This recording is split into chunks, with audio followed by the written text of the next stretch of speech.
राधे राधे मित्रों, आपका स्वागत है हमारे चैनल गीता ज्ञान धार्मिक व पौराणिक कथा में। आज मैं आपको होली अष्टमी से जुड़ी कुछ महत्वपूर्ण जानकारी बताऊंगी और मैं आज आपको होली अष्टमी की कथा भी सुनाऊंगी। तो सबसे पहले हम होली अष्टमी माता की कथा का ओवरव्यू देखते हैं। होली अष्टमी की कथा के अनुसार कार्तिक माह में मिट्टी खोदने गई एक स्त्री के हाथों अनजाने में एक सियाहू के बच्चे की मृत्यु हो जाती, जिससे क्रुद्ध होकर सियाही माता उस स्त्री को श्राप देती है और उसके 7 पुत्रों की मृत्यु हो जाती है। अपने बच्चों को खोने के दुख से व्याकुल एक स्त्री महात्मा के पास जाती है और महात्मा के कहने पर वह कार्तिक कृष्ण पक्ष की अष्टमी के दिन होली माता की पूजा करती है और अपनी गलती के लिए क्षमा मांगती है। इस व्रत और पूजा के प्रभाव से उसके सभी 7 पुत्र फिर से जीवित हो जाते हैं। तभी से संतान की लंबी आयु और समृद्धि के लिए होली अष्टमी का व्रत करने की परंपरा चली आ रही है। अब हम कथा का विस्तार से पढ़ेंगे।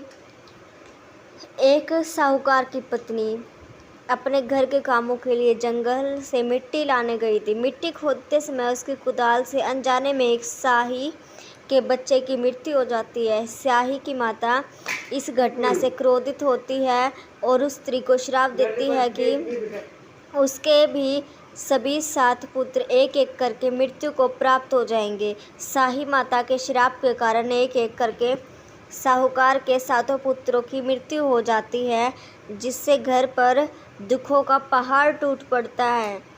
अपने इस बड़े दुख से घिरी साहूकार की पत्नी एक सिद्ध महात्मा के पास जाती है और उन्हें सारी घटना बताती है।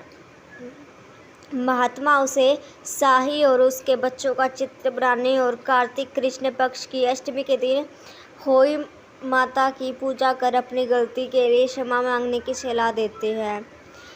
साहूकार की पत्नी महात्मा के कहे अनुसार व्रत करती है और होली अष्टमी पर होली माता की आराधना करती है, व्रत करती है और व्रत के प्रभाव से उसके सभी 7 पुत्र पुनः जीवित हो जाते हैं।